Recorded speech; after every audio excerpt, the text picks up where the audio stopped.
오늘 우리 주는 말씀은 요한일서 2장 1절부터 2절 말씀입니다. Сегодня нам дано Слово Божье.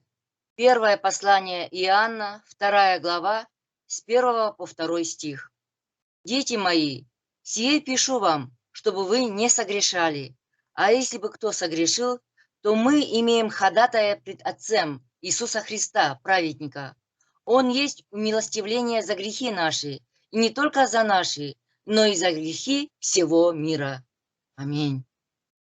샬롬, 주님의 평화가 여러분 모두에게 있기를 소망합니다.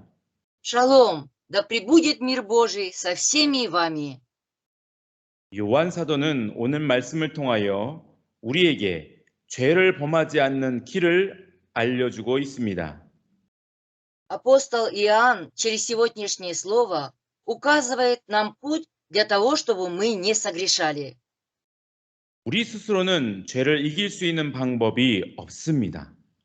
Мы сами самостоятельно не сможем победить грех, и на это у нас нет способа. 어느 누구도 죄를 지을 수밖에 없는 연약함이 있습니다. И у всех нас, без исключения, есть слабость согрешать. 우리는 마음을 다하여 하나님을 사랑해야 합니다. Мы должны любить Бога всем сердцем. 그러나 마음을 다하여 하나님을 사랑하지 못합니다. Но, к сожалению, мы не можем любить Бога всем сердцем. 우리는 내 몸처럼 형제를 사랑해야 합니다. Мы должны любить своих братьев и сестер, как свое тело. 그러나 우리는 그렇게 형제를 사랑하지 못합니다. Но, к сожалению, мы не можем любить так своих братьев и сестер. 이처럼 우리는 항상 죄를 지으면서 살고 있습니다. Подобно этому мы живем, постоянно согрешая. 세상에서 나는 죄를 짓지 않고 사는 것 같으나 빛이신 하나님 아버지를 바라보면 내 안에 어둠이 가득한 것이 있다는 것을 깨닫게 됩니다. И хотя кажется, что в мире живу я не греша, но когда взираю на Небесного Отца, озаряющего светом, то начинаю понимать, что внутри меня полная тьма. 그런데 놀랍게도 요한 사도는 우리에게 죄를 더 이상 짓지 않게 하는 길이 있다고 알려주고 있습니다. Но что удивительно, Иоанн, апостол, дает понять, что есть путь для того, чтобы нам больше не грешить. 우리 다시 한번 1절 말씀 보겠습니다. Давайте еще раз посмотрим 1 стих. «Дети мои, сие пишу вам, чтобы вы не согрешали. А если бы кто согрешил, то мы имеем ходатая пред Отцем Иисуса Христа, праведника». 여러분 보십시오. 요한 사도가 이 편지를 쓴 것은 우리가 죄를 범하지 않게 하기 위해서 썼다고 증거하고 있습니다. Дорогие, посмотрите, апостол Павел подтверждает, что написал нам это письмо, чтобы мы не согрешали. 우리가 더 이상 죄를 짓지 않을 수 있는 방법을 알려주기 위해서 썼다고 증거하고 있습니다. Он подтверждает, сие пишу вам, чтобы научить вас способу, как не грешить. 여러분, 저는 이 말씀을 묵상하면서 마음이 너무나 기뻤습니다. Дорогие друзья, мое сердце так радостно возликовало, когда я размышлял над этим словом. 왜냐하면 저는 저의 죄를 깨달을 때마다 언제쯤이나 나는 죄를 짓지 않을 수 있을까 고민을 하였기 때문입니다. Потому что каждый раз, когда я осознавал свой грех, я сильно переживал и говорил себе, да когда же я перестану грешить? 제 자신이 항상 실수하고 넘어지면서 내가 숨을 거두고 죽을 때야 비로소 죄를 짓지 않겠구나 슬퍼하였습니다. И каждый раз, когда я ошибался и падал, я грустил и говорил себе, видимо, когда я перестану дышать и умру, лишь только тогда перестану грешить. 그런데 오늘 말씀을 보면 우리가 살면서 죄를 더 이상 짓지 않게 하는 방법이 있다고 증거하고 있습니다. Но если мы посмотрим сегодняшний стих, то оно свидетельствует, что в нашей жизни есть способ, чтобы не согрешать. 여러분, 우리가 더 이상 죄를 짓지 않을 수 있는 방법이 무엇일까요? Дорогие, что это за способ, чтобы нам больше не грешить? 그것은 오늘 말씀처럼 우리의 죄를 위하여 대언하시는 예수 그리스도를 섬기는 것입니다. И как говорится в сегодняшнем стихе, это служить, поклоняясь Иисусу Христу, который является ходатаем за грехи наши. 그것은 우리의 죄를 위하여 화목제물이 되어 주신 예수 그리스도를 섬기는 것입니다. Это служить Иисусу Христу, который стал жертвой умилостивления за наши грехи. 예수 그리스도가 화목제물로 죽으신 것은 나의 죄만을 위하여 죽으신 것이 아닙니다. Иисус Христос умер, став жертвой умилостивления не только за мои грехи. 예수님은 나의 죄만이 아니라 우리의 죄를 위하여 화목제물로 죽으셨습니다. Иисус умер в качестве жертвы умилостивления не только за мои грехи, но и за грехи всех нас. 예수 그리스도가 화목제물로 죽으신 것은 우리의 죄만을 위하여 죽으신 것이 아닙니다. Иисусу Христу было недостаточно умереть в качестве жертвы умилостивления за наши грехи. 예수님은 우리의 죄만이 아니라 온 세상의 죄를 위하여 죽으신 것입니다. Иисус умер не только за наши грехи, но Он умер за грехи всего мира. 이 진리를 우리가 믿고 섬길 때에 우리 안에 놀라운 일이 일어나게 됩니다. Когда мы верим в эту истину и соблюдаем ее, внутри нас происходят удивительные дела. 그것은 바로 하나님의 사랑이 우리 안에서 온전하게 된다는 것입니다. Это то, что любовь Божья внутри нас достигает совершенства. 하나님이 우리 안에 계셔서 더 이상 죄를 짓지 않도록 지켜주신다는 것입니다. Это означает, что Господь пребывает в нас и защищает нас, чтобы больше нам не грешить. 5절 말씀 보겠습니다. Давайте посмотрим 5 стих. «А кто соблюдает Слово Его, в том истинно любовь Божья совершилась, из всего узнаем, что мы в Нем». 여러분, 우리의 죄를 위하여 화목제로 죽으신 예수 그리스도를 섬깁시다. Дорогие верующие, давайте служить Иисусу Христу, который умер за наши грехи, став жертвой умилостивления. 그는 나의 죄만이 아니라 내 이웃과 온 세상의 죄를 위하여 화목제물로 죽으신 분이십니다. Иисус умер как жертва умилостивления не только за мои грехи, но и за грехи моих ближних и всего мира. 화목제물로 죽으신 예수 그리스도를 믿는 자는 첫째로 내가 하나님께 용서받은 죄인이라는 것을 고백하는 자입니다. Тот, кто верит в Иисуса Христа, умершего жертвой умилостивления, первым исповедуется, что я грешник, прощенный Богом. 여러분, 풀이 잘 자라려면 그 뿌리가 땅속 깊이 잘 박혀 있어야 하지요. Дорогие, чтобы трава хорошо росла, ее корни должны быть глубоко укоренены в земле, верно? 만일 풀의 뿌리가 땅 위에 있으면 그 풀은 곧 말라 죽게 됩니다. Если корни травы окажутся на поверхности земли, то оно засохнет и погибнет. 이처럼 우리는 화목제물이신 예수 그리스도를 기억하면서 내가 하나님께 용서받은 죄인이라는 것을 항상 기억해야만 합니다. Подобно этому мы должны всегда помнить жертву умилостивления Иисуса Христа и всегда должны помнить, что я грешник, прощенный Богом. 만일 그렇지 않으면 뿌리가 땅 위로 올라간 것처럼 우리의 영혼은 점점 메말라 죽게 되는 것입니다. Но если мы не будем этого помнить, то мы уподобимся траве, корни которой поднялись на поверхность земли и засохли, так и наши души будут постепенно увядать и умирать. 두 번째로 화목제물이신 예수 그리스도를 믿는 자는 다른 성도도 하나님께 용서받은 죄인이라는 것을 인정하는 자입니다. И во-вторых, тот, кто верует в Иисуса Христа как жертву умилостивления, он должен также признавать, что и другие верующие являются грешниками, прощенные Богом. 여러분, 우리는 우리 주 예수 그리스도께서 나만 아니라 그 성도를 위해서도 하나님께 대언하고 있다는 것을 알아야 합니다. Дорогие, мы должны знать о том, что наш Господь Иисус Христос является не только моим ходатаем, но и ходатайствует и за других верующих. 우리 주님은 내가 미워하는 어떤 성도의 죄를 위하여 이미 죽으셨고 또 그의 죄를 위하여 하나님 아버지께 대언하고 계십니다.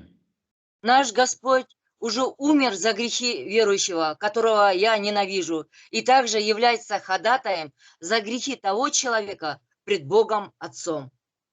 이것을 날마다 믿고 고백할 때마다 하나님은 내 안에 계십니다. Господь пребывает во мне, когда я верю и исповедую об этом каждый день. 그리고 내 안에서 하나님의 사랑을 온전하게 이루십니다. И тогда любовь Божья во мне достигает совершенства. 그리고 내 자신이 더 이상 죄를 범하지 않도록 지켜주십니다. И Он защитит меня, чтобы я больше не согрешал. 주님이 우리에게 가르쳐 주신 기도를 보면 이러한 말씀이 있습니다. Если вы посмотрите на молитву «Отче наш», которой научил нас Господь, там есть такие слова. 마태복음 6장 12절 13절 말씀입니다. Евангелие от Матфея, 6 глава, с 12 по 13 стих. «И прости нам долги наши, как и мы прощаем должникам нашим. И не веди нас в искушение, но избавь нас от лукавого, ибо Твое есть царство, и сила, и слава вовеки. Аминь». 저는 이 말씀을 볼 때마다 한 가지 의문이 있었습니다. У меня возникал один вопрос каждый раз, когда я читал эти стихи. 왜 하나님이 우리의 죄를 용서하는데 조건이 있을까? Почему у Бога есть условия для того, чтобы простить нам наши грехи? 왜 우리가 우리의 죄를 먼저 용서해야 하나님이 나의 죄를 용서하시는가? Почему мы должны прежде простить себе наши грехи, и тогда Господь простит нам наши грехи? 하나님이 우리의 죄를 먼저 용서하신 것이 아닌가? Разве не Бог сначала прощает наши грехи? 하나님이 우리를 먼저 사랑하신 것이 아닌가? Разве не Бог первым возлюбил нас? 이러한 의문이 있었습니다. Вот такие вопросы были у меня. 그런데 이 기도는 예수 그리스도께서 우리에게 가르쳐 주신 기도라는 것을 알아야 합니다. Но мы должны знать, что это молитва, молитва, которой научил нас Иисус Христос. 다시 말씀드려서 우리의 죄를 위하여 화목제물로 죽으신 예수께서 그 제자들에게 가르쳐 주신 기도라는 것입니다. Еще раз хочу повторить. Иисус, умерший жертвой умилостивления за наши грехи, научил своих учеников этой молитве. 예, 맞습니다. 이 기도는 우리의 죄를 위하여 화목제물로 죽으신 예수 그리스도의 기도입니다. Да, все верно. Это молитва, молитва Иисуса Христа, который умер как жертва умилостивления за наши грехи. 화목제물이신 주님이 하나님 아버지께 우리의 죄를 위하여 대언하시는 주님의 기도입니다. Это молитва Господа, который как жертва умилостивления ходатайствует пред Богом Отцом за наши грехи. 그러므로 우리가 우리의 죄를 용서하기 전에 주님이 우리를 위하여 먼저 죽으신 것입니다. Следовательно, Господь прежде умер за нас, прежде чем мы смогли простить себе наши грехи. 우리가 우리의 죄를 용서하기 전에 하나님이 예수 안에서 우리를 먼저 용서하신 것입니다. Господь прежде простил нас во Иисусе, прежде чем мы смогли простить свои грехи. 그러므로 우리가 우리의 죄를 용서한다는 것은 예수께서 우리를 위하여 화목제물로 죽으셨다는 것을 먼저 믿고 그것을 의지해서 용서한다는 것을 의미합니다. И поэтому, когда мы говорим «прости нам долги наши», это значит, что Иисус прежде умер за нас, как жертва умилостивления за грехи наши, И поэтому мы верим, полагаемся и прощаем. 예수께서 우리의 죄를 위하여 화목제물로 죽으셨다는 것을 선포하는 것입니다. Вот почему мы можем провозглашать, что Иисус умер за наши грехи, став жертвой умилостивления. 이러한 사람에게는 놀랍게도 하나님의 진정한 용서가 우리 안에 들어오게 되는 것입니다. И удивительно то, что к такому человеку приходит истинное действие Божьего прощения. 하나님과의 화목함이 우리 안에 들어오게 되는 것입니다. И тогда Божье примирение входит в нас. 그래서 더 이상 시험에 들지도 않게 하시는 것입니다. И Он сделает так, чтобы больше не будет вводить нас в искушение. 여러분, 하나님은 우리에게 더 이상 죄를 범하지 않는 길을 알려주셨습니다. Дорогие верующие, Бог указал нам путь, как больше нам не грешить. 하나님의 사랑이 우리 속에 들어오게 하시는 길을 알려주셨습니다. Он показал нам путь, как Божьей любви войти в нас. 그것은 나만이 아니라 우리 모든 성도의 죄를 위하여 화목제물로 죽으신 예수 그리스도를 고백하는 것입니다. Это признать то, что Иисус Христос умер, став жертвой умилостивления не только за мои грехи, а за грехи всех нас. 그것은 우리가 서로 피 흘려 죽으신 예수 그리스도의 사랑을 전하는 것입니다. Мы должны распространять другим любовь Иисуса Христа, который пролил свою кровь ради нас. 그러할 때 하나님의 사랑이 내 안에 들어오게 됩니다. И только тогда Божья любовь войдет в наши сердца. 그리고 우리로 하여금 더 이상 죄를 범하지 않도록 도와주십니다. И тогда Господь поможет нам, чтобы мы больше не грешили. 마지막으로 여러분, 예수께서 우리의 모든 죄를 위하여 죽으셨다는 것을 고백하는 것이 무엇을 의미할까요? И, наконец, дорогие верующие, что значит исповедоваться в том, что Иисус умер за все наши грехи? 우리 히브리서 12장 3절 4절 말씀 보겠습니다. Давайте посмотрим послание к евреям, 12 главу, с 3 по 4 стих. «Помыслите о претерпевшем такое над собою поругание от грешников, чтобы вам не изнемочь и не ослабеть душами вашими. Вы еще не до крови сражались, подвязаясь против греха». 여러분, 우리는 누구나 예수 그리스도께서 우리를 위하여 화목제물로 죽으셨다는 것을 압니다. Дорогие верующие, каждый из нас знает о том, что Иисус Христос умер за нас, став жертвой умилостивления. 그리고 누구나 서로의 죄를 용서해야 한다는 것을 압니다. И также все знают, что должны прощать друг другу грехи. 그런데도 왜 하나님이 우리 안에 충만하게 임하시지 않는 것일까요? Но тогда почему Бог полностью не обитает в нас? 그것은 우리가 피를 흘리며 남의 죄를 용서하신 예수님의 은혜를 진정으로 인정하지 않기 때문입니다. Это происходит потому, что мы по-настоящему не признаем благодать Иисуса Христа, который прощает грехи других людей через пролитие своей крови. 우리는 너무나 쉽게 우리를 위하여 죽으신 예수를 버려버립니다. Мы слишком легко бросаем Иисуса, который умер за нас. 우리는 너무나 쉽게 남의 죄를 비난하고 맙니다. И также мы слишком легко осуждаем чужие грехи.